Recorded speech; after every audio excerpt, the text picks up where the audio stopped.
ఎప్పుడైనా గమనించారా? మనం ఒక రైల్వే ప్లాట్ఫామ్ మీద ఉన్నప్పుడు ఒక ఎక్స్‌ప్రెస్ ట్రైన్ మన పక్క నుంచి చాలా స్పీడ్‌గా వెళ్ళిపోతుంది.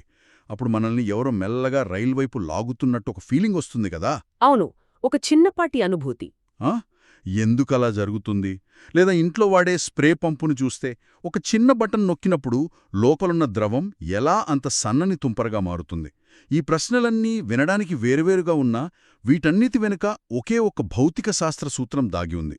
ఈరోజు మనం మనకందిన సమాచారం, కొన్ని పటాలు మరియు వివరణల సహాయంతో ఆ సూత్రం గురించే లోతుగా విశ్లేషించబోతున్నాం.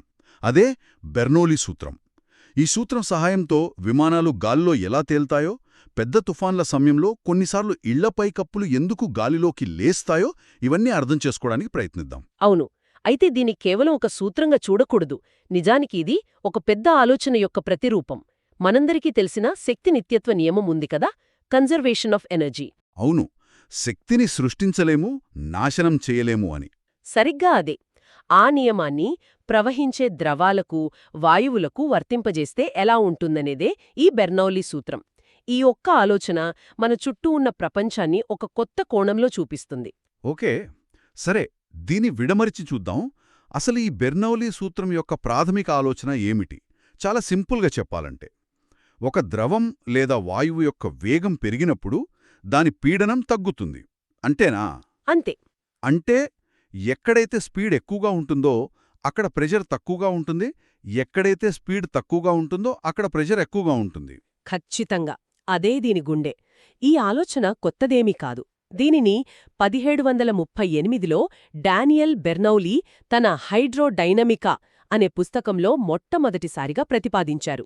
ఓ, 18వ శతాబ్దంలోనేనా? అవును. ద్రవగతి శాస్త్రంలో ఇదొక మైలురాయి.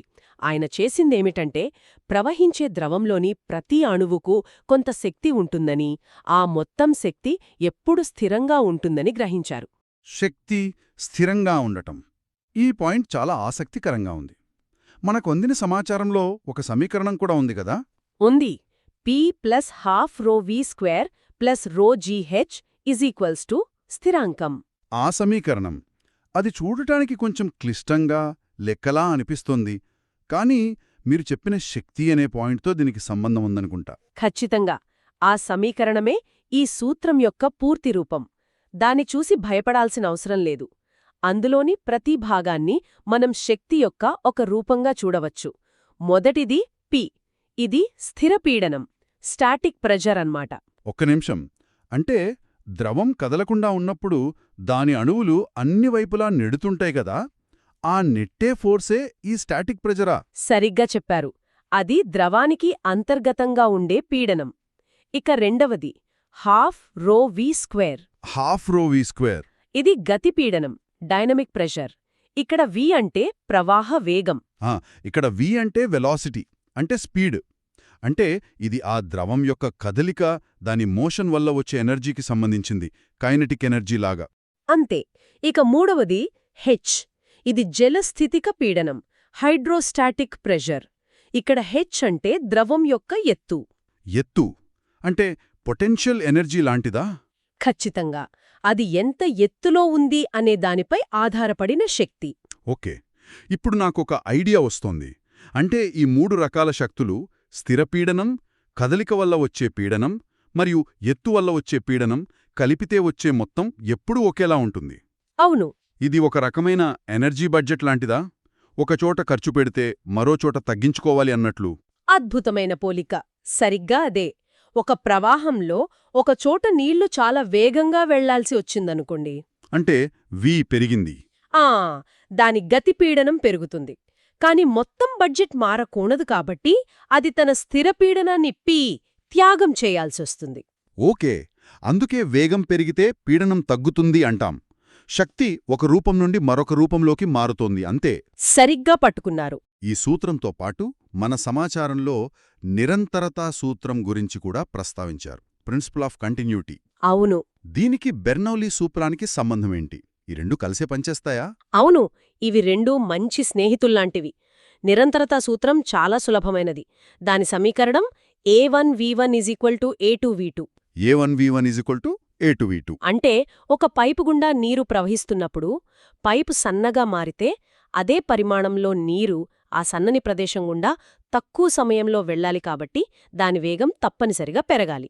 అంటే నేను మా తోటలో పైపు చివర వేలు పెట్టి నీళ్లు చుమ్ముతున్నప్పుడు నేను తెలియకుండానే ఈ నిరంతరతా సూత్రాన్ని ప్రదర్శిస్తున్నానన్నమాట. ఖచ్చితంగా. సన్నని గ్యాప్ క్రియేట్ చేస్తున్నాను కాబట్టి నీళ్లు వేగంగా వస్తున్నాయి. మీరు ఒక భౌతిక శాస్త్రవేత్తలా ఆలోచిస్తున్నారు. ఇప్పుడు చెప్పండి, ఆ నీళ్లు వేగంగా బయటకు వస్తున్నప్పుడు బెర్నౌలీ సూత్రం ప్రకారం అక్కడేం జరగాలి? వేగం పెరిగింది కాబట్టి పీడనం తగ్గాలి. ఓకే, ఇప్పుడు నాకు కనెక్ట్ అయింది. మన దగ్గర ఉన్న వెంచూరీ మీటర్ పటం చూస్తే ఈ రెండు సూత్రాలు ఎలా కలిసి పనిచేస్తాయో స్పష్టంగా కనిపిస్తోంది. పైపు మధ్యలో సన్నగా ఉంది. అవును, గొంతు భాగంలాగా. నిరంతరతా సూత్రం వల్ల అక్కడ నీటి వేగం పెరిగింది. వేగం పెరగడంతోనే బెర్నౌలీ సూత్రం వల్ల అక్కడ పీడనం తగ్గింది. అందుకే ఆ పటంలో సన్నని భాగం కింద ఉన్న గొట్టంలో నీటి మట్టం తక్కువగా ఉంది. ఇది కేవలం థీరీ కాదు, మనం కళ్లతో చూడగలిగే ప్రభావం. సరిగ్గా పట్టుకున్నారు. వెంచూరీ ప్రభావం అని పిలిచే ఈ దృగ్విషయం ద్రవ ప్రవాహ వేగాన్ని కొలవడానికి ఇంజనీరింగ్లో ఎన్నో పనులకు ఉపయోగపడుతుంది. సరే, ఈ సిద్ధాంతం కాగితం మీద మీటర్లల్లో బాగుంది. కానీ మన కళ్ల ముందిది ఎలా పనిచేస్తుంది? ఆ 100 టన్నుల బరువున్న విమానం గాలిలో ఎలా తేల్తుందో అనే దగ్గరికి మళ్ళీ వెళ్దాం. నేనెప్పుడూ అనుకునేవాణ్ణి ఇంజిన్ల శక్తి విమానాన్ని గాల్లో ఉంచుతుందని. కాని అసలు రహస్యం రెక్క ఆకారంలో దాగి ఉందన్నమాట. అవును, అసలు మ్యాజిక్ అంతా ఏరోఫాయిల్ అని పిలిచే ఆ రెక్క ఆకారంలోనే ఉంది. రెక్క పైభాగం కొద్దిగా వంపుగా, ఉబ్బెత్తుగా ఉంటుంది.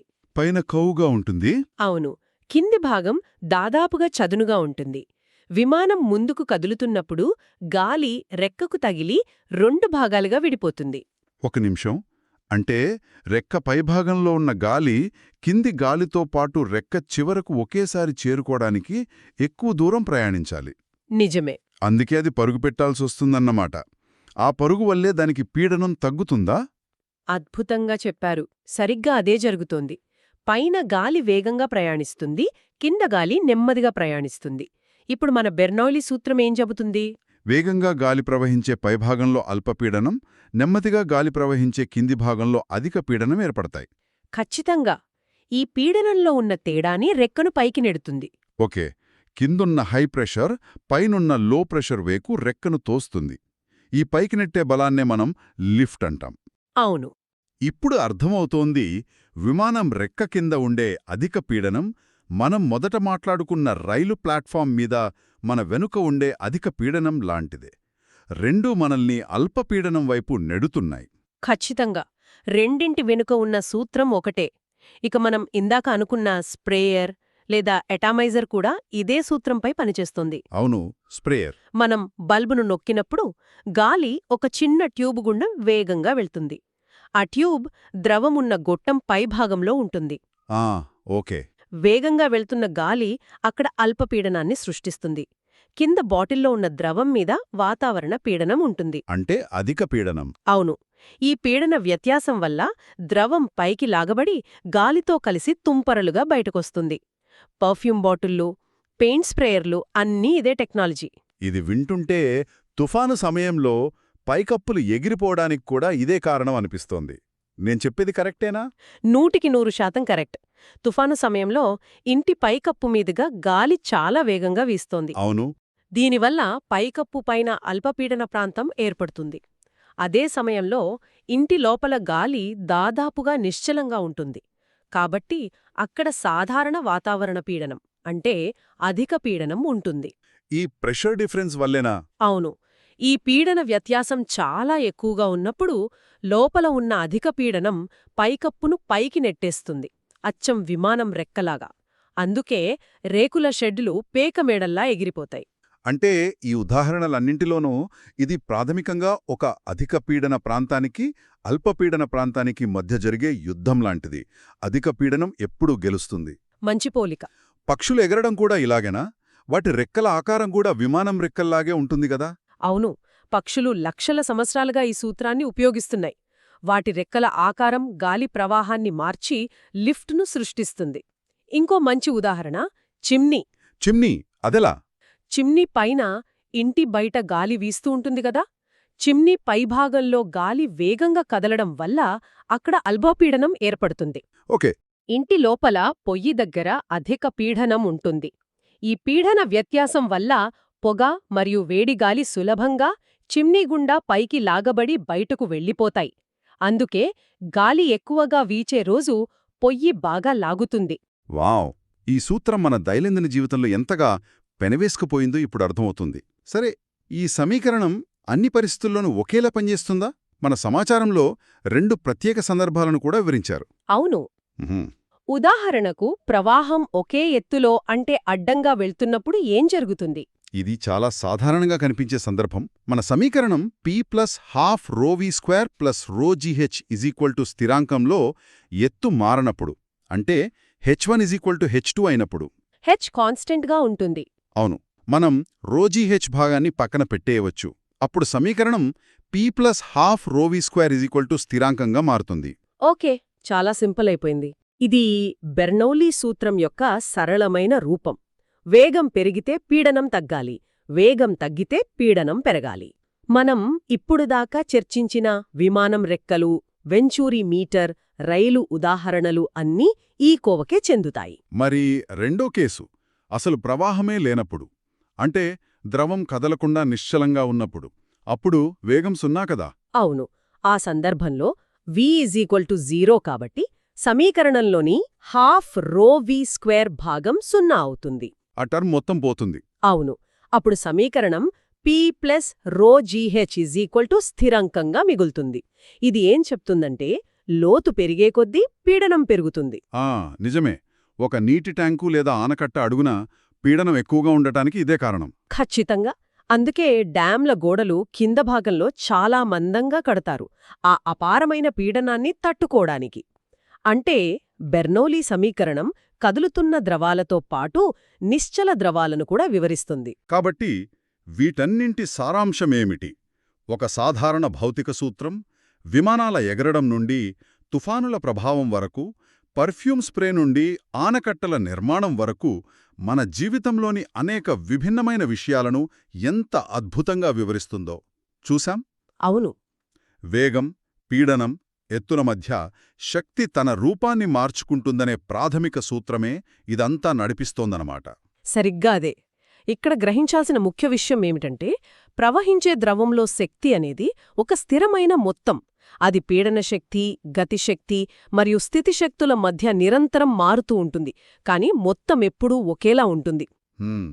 ఈ ఒక్క సంబంధాన్ని అర్థం చేసుకుంటే మన చుట్టూ ఉన్న ప్రపంచంలోని అనేక సహజ మరియు మానవ నిర్మిత అద్భుతాల వెనుక ఉన్న భౌతిక శాస్త్రాన్ని మరింత లోతుగా చూడగలుగుతాం. ఈ చర్చను ముగించే ముందు ఒక ఆసక్తికరమైన ఆలోచన. విమానం రెక్క పైన కింద గాలివేగంలో తేడా వల్ల లిఫ్ట్ వస్తుందని ఈ సమాచారమంతా చెబుతోంది. ఇది బెర్నౌలీ సూత్రం యొక్క వివరణ. అవును. కానీ ఇంకోలా ఆలోచిద్దాం. విమానం రెక్క తన ప్రత్యేకమైన కోణం మరియు ఆకారం వల్ల గాలిని కిందికి నెడుతుంది కదా? నెడుతుంది. న్యూటన్ 3వ సూత్రం ప్రకారం ప్రతిచర్యకు సమానమైన మరియు వ్యతిరేక దిశలో ప్రతిచర్య ఉంటుంది. Action and reaction. అవును. మరి విమానం గాలిని కిందికి నెట్టినప్పుడు గాలి విమానాన్ని పైకి నెడుతుంది. మరి విమానం పైకి లేవడానికి అసలు కారణం బెర్నౌలీ సూత్రమా, లేక గాలిని కిందికి నెట్టడమనే న్యూటన్ సూత్రమా? ఇది చాలా మంచి ప్రశ్న. నిజానికి ఈ రెండూ సరైనవే అని, ఇవి ఒకే దృగ్విషయాన్ని వివరించే 2 విభిన్న మార్గాలని ఆధునిక భౌతిక శాస్త్రవేత్తలు చెప్తారు. ఓహో, అంటే రెండూ తప్పనిసరి అంటారా? అవును. అవి పరస్పరం విరుద్ధమైనవి కావు, ఒకదానికొకటి పూరకాలు. ఏది ఎక్కువ ప్రభావం చూపుతుందనే దానిపై ఏరోడైనమిక్స్ నిపుణుల మధ్య ఇప్పటికీ ఆసక్తికరమైన చర్చలు జరుగుతూనే ఉంటాయి. బహుశా ఆ సమాధానం ఈ 2 ఆలోచనల మధ్య ఎక్కడో దాగి ఉండవచ్చు. పోటీ పరీక్షల కోసం ఉదాహరణలు. Examples for competitive exams. ప్రశ్న: ఒక పైపులో నీరు ప్రవహిస్తున్నప్పుడు, పైపు వ్యాసం తగ్గినప్పుడు నీటి వేగం ఎలా మారుతుంది? జవాబు: పైపు వ్యాసం తగ్గినప్పుడు నీటి వేగం పెరుగుతుంది, నిరంతరతా సూత్రం ప్రకారం. ప్రశ్న: విమానం ఎందుకు ఎగురుతుంది? జవాబు: విమానం రెక్కల ఆకారం వల్ల పైభాగంలో గాలివేగం ఎక్కువగా ఉండి పీడనం తగ్గుతుంది, క్రింద భాగంలో పీడనం ఎక్కువగా ఉండి ఎగురుటకు సహాయపడుతుంది. బెర్నౌలీ సూత్రం ప్రకారం. ప్రశ్న: రైలు స్టేషన్లో రైలు వేగంగా దాటిపోయినప్పుడు మనం రైలు వైపుకు లాగబడతాము. ఎందుకు? జవాబు: రైలు, మనం మధ్య గాలి వేగంగా ప్రవహించి పీడనం తగ్గుతుంది.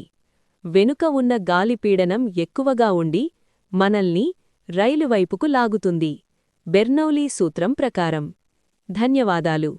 థాంక్యూ.